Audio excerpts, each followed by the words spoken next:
Can expect this temperature drop and how long these cooler temps will stick around.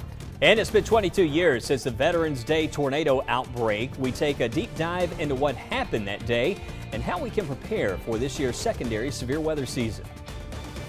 Plus, we talk about the fall foliage and how the changing climate is impacting how soon and how vibrant we see those colors.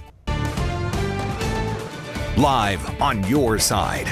First Alert Weather Extra starts right now. And welcome into Weather Extra. Glad to have Tania joining us again. Tania, you talk about these fall colors and talk about the weather that we've had. It certainly doesn't feel like fall, right? We've had some warm weather this season. Yes, the afternoons are so warm. I was talking about it earlier in the 4. Like, I haven't been able to really pull out my sweaters. Right. My boots, they're still tucked away. Well, listen, it's coming, right? It is coming. Later this week. That's the next big thing? Next big thing we're talking about is a drop in temperatures coming up. In fact, tonight it's going to feel cooler. Weather watchers checking in. Last report, these were some current conditions. 72 at Graysville, 68 at Trussville, 73 at Lamar County. But how warm was it today? Well, we set a record, another record-setting day. Tuscaloosa on this Veterans Day reached 81 degrees, actually tied a record from 1985. Even though we had similar temperatures, we didn't quite get to record levels at Birmingham and Anniston. But let's talk about what's on the way tomorrow morning. Even though it was warm today, look at this. We could see some 40s out there tomorrow morning. So planning for Tuesday to start the day,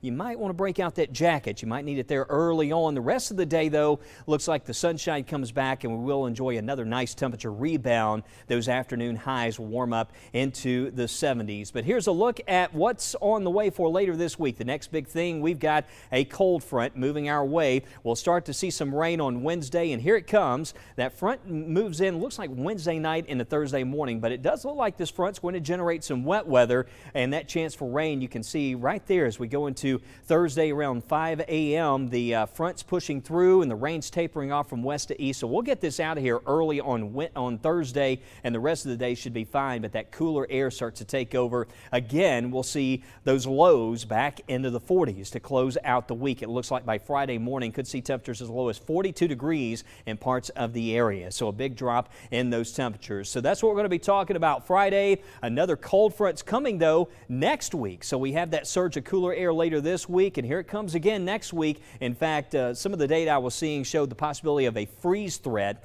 So plan for that out around that the 20th, 21st time frame of the month. We're seeing that possibility. There is another tropical disturbance that we're tracking out there. We're going to talk more about where that's at and if it will have any impact on our forecast. But as we're heading into our secondary severe weather season, meteorologist Matt Daniel joins us now with weather history as we remember the Veterans Day tornado outbreak of 2002.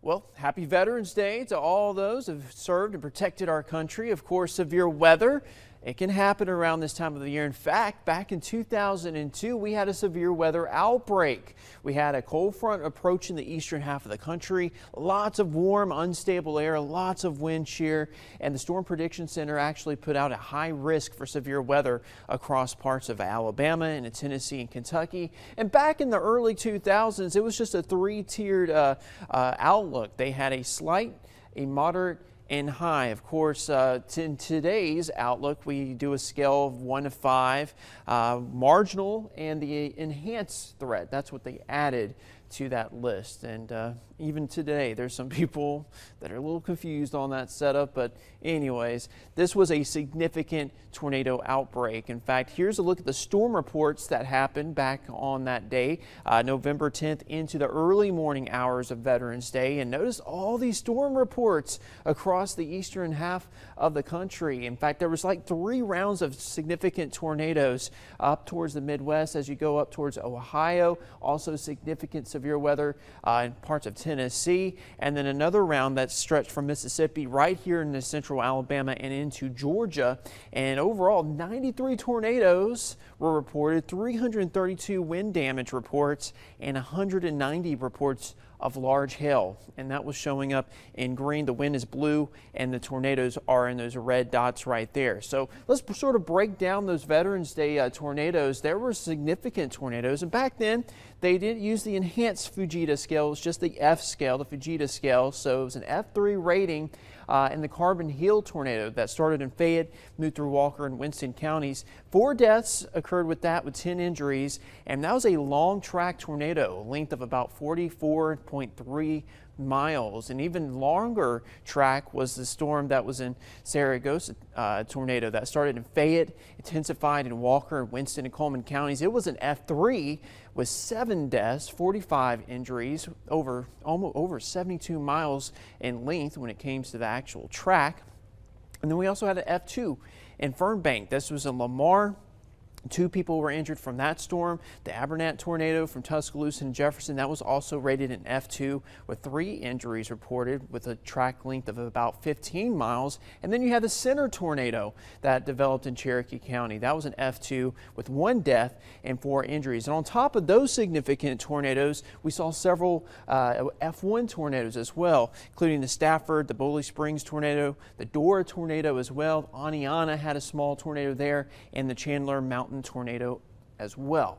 So here's some of those images, and these are all submitted and sent in from the National Weather Service office here in Birmingham, showing you some of that damage back in 2002. This was Carbon Hill Elementary. You can see lots of roof damage in that particular photo. Even at Smith Lake in southern portions of Winston County, you can see the trees just getting torn apart from that strong tornado that went through the area. And here's another picture of damage here in Fayette County, indicating all the trees getting snapped and homes being torn apart, especially the roof and parts of the walls of the homes. And even here in Walker County, more of that damaging tornado. You can sort of see a slab just kind of missing, lots of debris out there, and just tons of damage. So when it comes to severe weather, we can get it any time of the year, but we always say it starts to ramp up in the late fall months. And when you look at climatology with Alabama tornadoes, obviously we think the spring months, we think March, April, and May.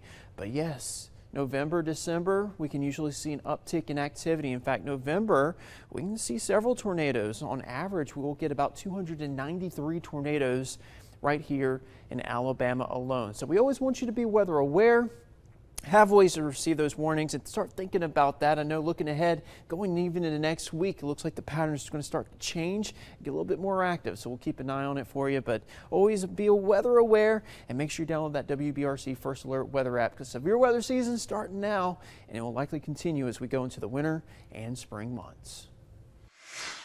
Well, we're going to move across America, taking you to Cuba, where 2 earthquakes struck 20 miles from Pilon, Cuba on Sunday. The first being a magnitude 5.9 and a second being a magnitude 6.8, which struck an hour later. It damaged homes and triggered landslides across the country as they're still cleaning up from the landfall of Hurricane Rafael. It's also been reported that the quake could be felt as far north as southern Florida, all the way up to Orlando.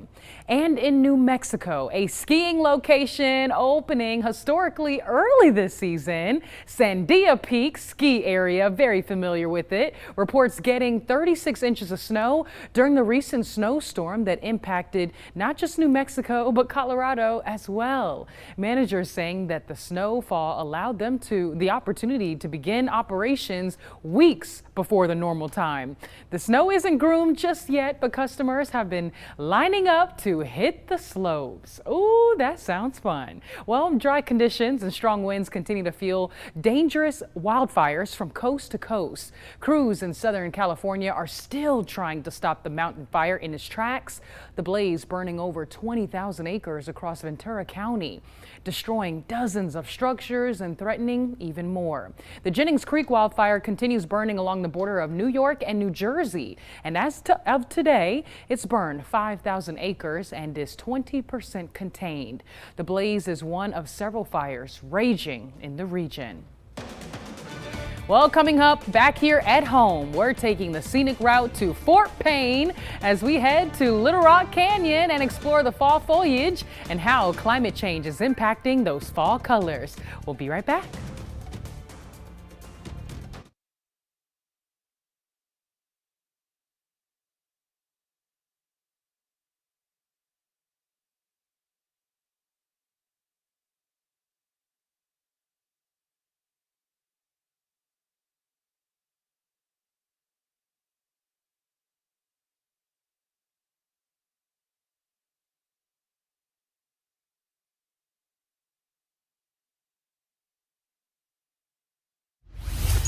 And it's time for a check on our weather, and those rain chances this week jumping into the medium range there. Looks like Wednesday, maybe some showers over West Alabama to start the day. I still think we'll catch some breaks there throughout the day, but the afternoon and especially the overnight, that rain becomes more likely, and that rain's going to be around early Thursday morning and then dry for the rest of the week. I'll be back to walk you through the extended forecast and weather extra. Let's go back now and check in with Tania.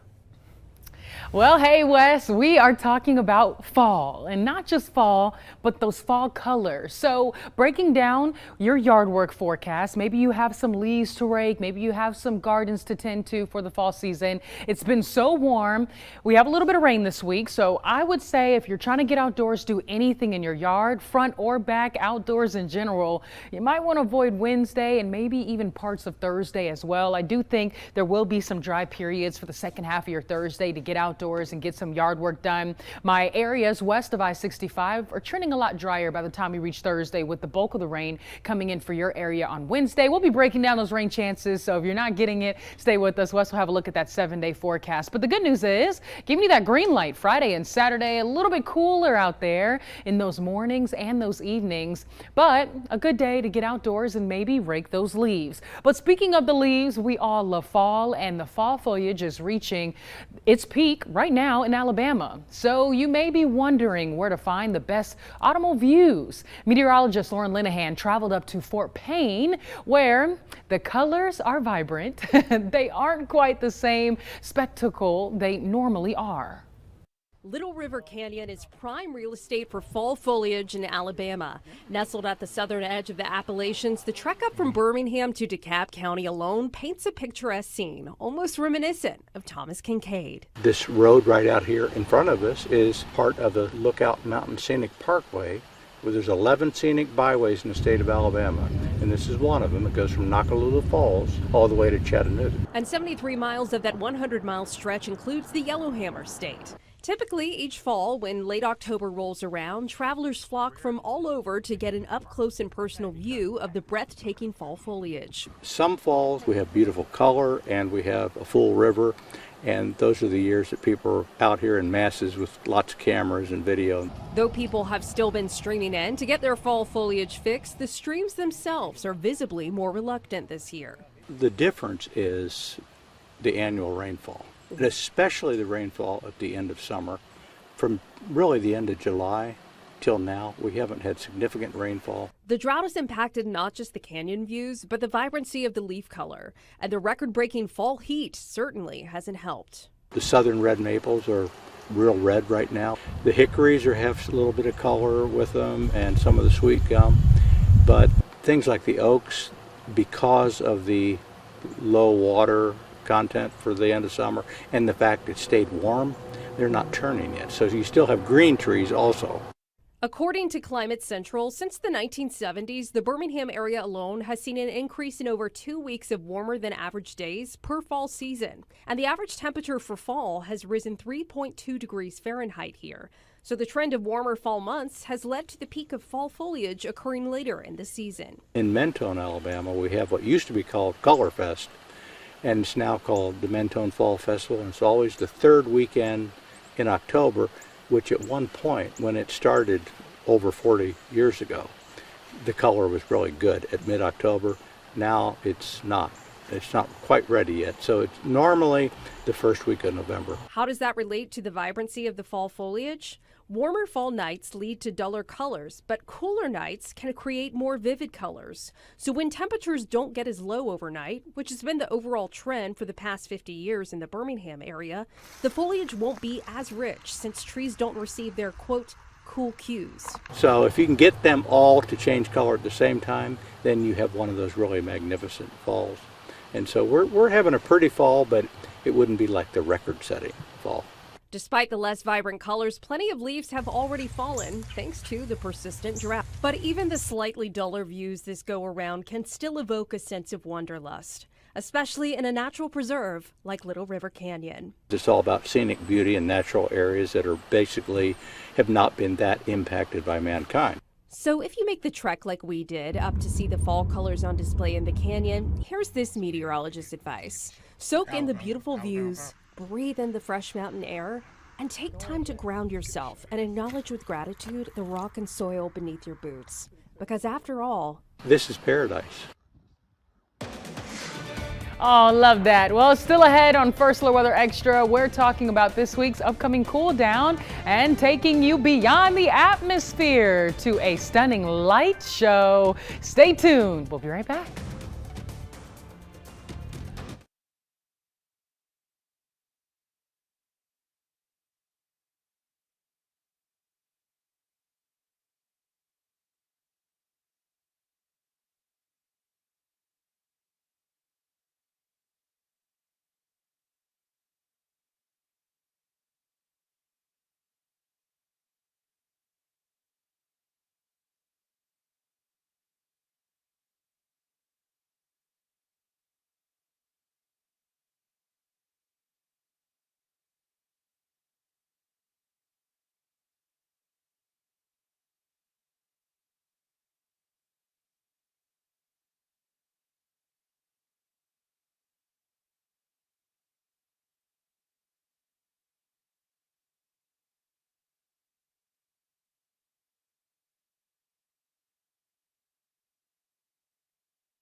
Welcome back into First Alert Weather Extra. Here's the super 7-day forecast. It looks like tomorrow, another nice day with sunshine, highs in the 70s, but it's going to be chilly out there tomorrow morning. Starting the day, readings down in the low 50s, and there will be some 40s on the map early in the day, but then notice we break into sunshine with highs back in the 70s. So planning the week here, I think tomorrow, also Friday, two of the nicer days that we see this week. Wednesday and a Thursday, there's a front moving in, and Wednesday's kind of interesting because we're going to have we talk about sometimes this easterly wedge type setup that can develop across Alabama, or we get some cooler air that drops into East Alabama. That could happen on Wednesday, and there's a chance that for eastern counties, we may stay in the 50s all day. It could be a cool day out there as those clouds thicken up, that easterly flow builds in. I still think we'll see 60s. Birmingham points west, but it's certainly going to be a cooler feeling day with the clouds thickening up. This one model doesn't show a lot of rain during the day, at least around lunchtime, but some of the models, the HRRR, another high-resolution model, it was showing a good chance of rain into the afternoon. So the possibilities there, as this moisture starts to lift in, we could see some scattered showers, maybe even an afternoon storm. Just plan for that possibility, but know the greatest rain chance really peaks out as we go into the overnight hours. And you can see this model shows that rain moving in, and this is from a cold front. Notice there showing some rain, some low 50s. That's cool and rainy, very chilly out there early early Thursday morning. And let's take it on into Thursday. Most of the rain Thursday is going to happen early in the day. There's 2, 3, 4 o'clock in the morning. You can see that pushing through Birmingham. In fact, by sunrise time, most of the rain's out of West Alabama. So it quickly tapers off to the east by mid to late morning. The rest of the day, we'll see some breaks in those clouds come back. Highs will be in the 60s, but there's some colder air that is going to settle in by Friday. We'll start the day Friday with lows down in the 40s. Looks like highs in the 60s. And for the weekend, sunshine for Saturday and Sunday. Looks like highs around 70 with overnight lows in the 40s. So it's going to feel like fall for the weekend, and certainly for those high school games Friday night, you'll want to grab the jacket there for sideline as those temperatures take a big tumble during the evening hours. But again, talking about those rain chances this week, looks like we're going to see the greatest chance there happening as we go into the Wednesday night and into the Thursday time frame for this week. But next week, around Wednesday and Thursday, we could see another cold front as we go beyond the 7-day forecast with meteorologist Tania Michelle. Tania, next week could see another good chance of rain and storms. Yes. And then we may be talking about, I know we have 40s later this week, but freezing temperatures possibly. Yes, and that's the next big thing beyond this next big thing this week that we want to talk about, because a more active pattern. Yes, definitely. It looks more active, and we're kind of in this routine where every mid to late week we're starting to see these cold fronts coming through, bringing us the rain, yes, the cooler air. Hopefully we start to see more of this cooler air building in, and I kind of want to show you what one of our models is showing. We keep saying fall is returning, but when is it returning? Well, let me walk you through it. So going back here to this graphic, you'll be able to see that as we continue into later this week and into next week, we start to see some cooler air. This is this week, the Friday. This is November 15th. That's when we're going to see some 40s, morning temperatures down in the 40s. But beyond that, look, we could be seeing some 30s there. This is November the 21st. So not quite November, not quite Thanksgiving in November, in the month of November, but we're definitely seeing those 30s and 40s across central Alabama. So, hey, look, we definitely are going to be looking cooler here as we close out the month of November, but our Climate Prediction Center outlook still says we'll be trending above average. So does that mean we'll be hot? Not necessarily. It just means that our temperatures, where they typically are this year, still trending above that. And it's not just us here, it's really across the southeast. But real quick, want to give you a quick tropical update. We are watching a disturbance that is in the Gulf, and as you can see here, tracking the tropics, it has a medium chance of development. We're going to pay very close attention to this as we move beyond the 7-day as well. And this system down in the Caribbean may be a tropical depression or storm as we head into the weekend. But now I want to take you beyond the atmosphere. Make sure you look up at the sky tonight as the northern Taurids meteor shower is set to peak. NASA says the best visibility will happen after midnight. But don't worry, if you missed them tonight, the American Meteor Society says these fireballs will be visible until December 2nd. And don't go anywhere. We have the final check of your weather, and we're going to look at some of your lovely weather photos when we come back.